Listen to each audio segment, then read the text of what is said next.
Why does the word submission trigger y'all? I feel like these questions aren't that difficult. They're not.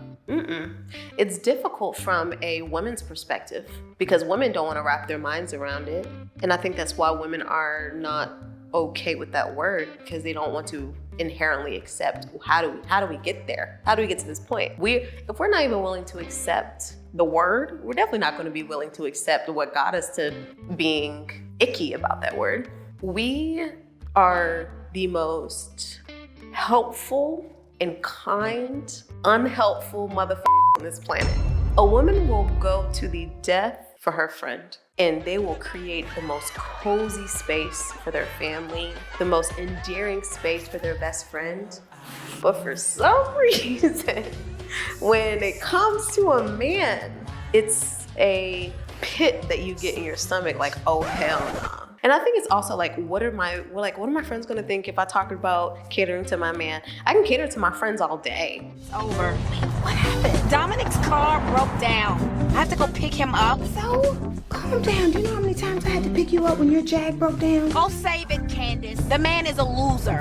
And I'm the fool who slept with him on the first night, which is a memory he will have to cherish for the rest of his life because it is never happening again. Never. Me, for example, I love having my friends around me, like as far as holidays and dinners and like things that make my friends feel good. I love having us all together. We're all like that. All of my friends, I have a type friend group. We're all like that. We just like having each other together. And thankfully, I don't have friends that if I were to do that same thing for a man, that they would look at me different. But I could see like a feminist or a woman that doesn't think that men they inherently don't think that men are deserving of that feminine, submissive energy. I can see them doing those things in that same setting for their friend or for a family member at Thanksgiving, making it warm and lighting candles, this and that. And then maybe going home to their man and being like, oh, don't talk to me like that. You're talking, you want to make your plate? No.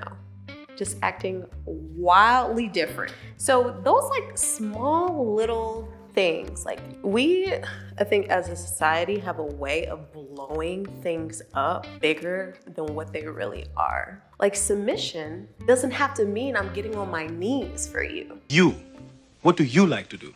Whatever you like. What kind of music do you like? Whatever kind of music you like. Look, I know what I like. And I know you know what I like because you were trained to know what I like. But I would like to know what you like. For instance, do you have a favorite food? Yes. Good! What is your favorite food? Whatever food you like. Are you saying that no matter what I tell you to do, you will do? Yes, Your Highness. Anything I say, you do? Yes, Your Highness. Bark like a dog. With the advent of feminism, like we are so transfixed in our own autonomy that we've forgotten completely about our natural ability to want to take care and cater to other people. It doesn't necessarily have to be a mate or a partner, but we have a natural ability as women to want to take care of other people. Do you think a man is less of a man if he can't change a flat tire? I do think so. Me and my roommates talk about it all the time, and that's one of the qualities we look for in a man, just to know that we can be safe and protected with them. Is a woman less of a woman if she can't cook a meal from scratch? No. Why is there a difference? Because I don't know how to cook a meal from scratch. Feminism has inserted this level of selfishness inside of us where my autonomy and my ability to be independent is king. In a social setting, if I can prove that I'm the smartest or I can prove that I did this thing on my own, it's like an accolade or it's praised. White people are individualistic. White people are materialistic. And I think Dr. Clark is absolutely correct in the definition of black civilization, African civilization. Communalistic, whole concept is different.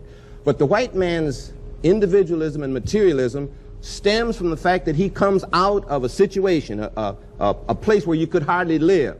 You know, the barren land where you could hardly grow, no resources, where they had to fight each other just to keep alive, and where each person had to try to steal all he could to keep somebody else from getting it so he could stay alive. Now that builds individualism and materialism. Now he didn't have much in the way of materialism, but he had the need, the desire, so he built ships, he built guns, everything in order to take something from somebody else. Now you got to realize that the black man came up in a wholly different kind of environment, where there was everything that a person needed. They didn't have to cheat and lie and steal to get enough to eat. Enough to eat was everywhere. I don't think that black women, I'm just gonna talk about black women. That's what this is for. It's not about women. It's not about men. It's No, about I was gonna say black versus black men. I'm just gonna talk about black women. I think that we have abandoned our sense of community outside of what makes us comfortable. Like as long as we have friends to go out with, I don't care about loyalty so much. Like I don't care about sacrifice. As long as like my lifestyle is comfortable, I don't care about sacrificing anything for my the community. I think that a lot of us, I have a goddaughter, and we do the best that we can to provide a pretty solid community for her. But I still see like sometimes my selfish ways, especially when I was younger, because she was born, I think, maybe I was like 20, 21. When I was younger, it's like, no, I want to go out. Like, I want to party. I have zero regard for even though that she was young, thankfully I grew out of this because she's 6 now, but I have zero regard for this child and her well-being. I just want to go out and do whatever I want to do. Excuse me, we've lost like our sense of like loyalty to our communities. And we are so brainwashed. As a black community of women, we're brainwashed, Ellen.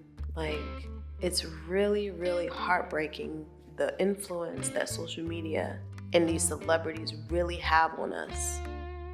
And it's also heartbreaking how much our mothers and our fathers haven't given us the tools because they don't know anything more. So it's like the heartbreak is perpetual. You can't blame it on mother, grandmother, great. You can't blame it on anyone. It's a perpetual thing. And we do the best that we can. And our parents did the best that they could. But none of that matters because none of it is enough for these babies, like these kids out here. Hey, if you've made it all the way to the end, please click that like and subscribe button. Also share this with somebody that you think would gain value from it. Click the thumbnail at the top if you want the full video. Click the thumbnail at the bottom if you want a video that's closely related to this. Again, like, share, subscribe. Appreciate you guys for watching. Check out some more of our content. And I'll see you guys in the next one. Peace.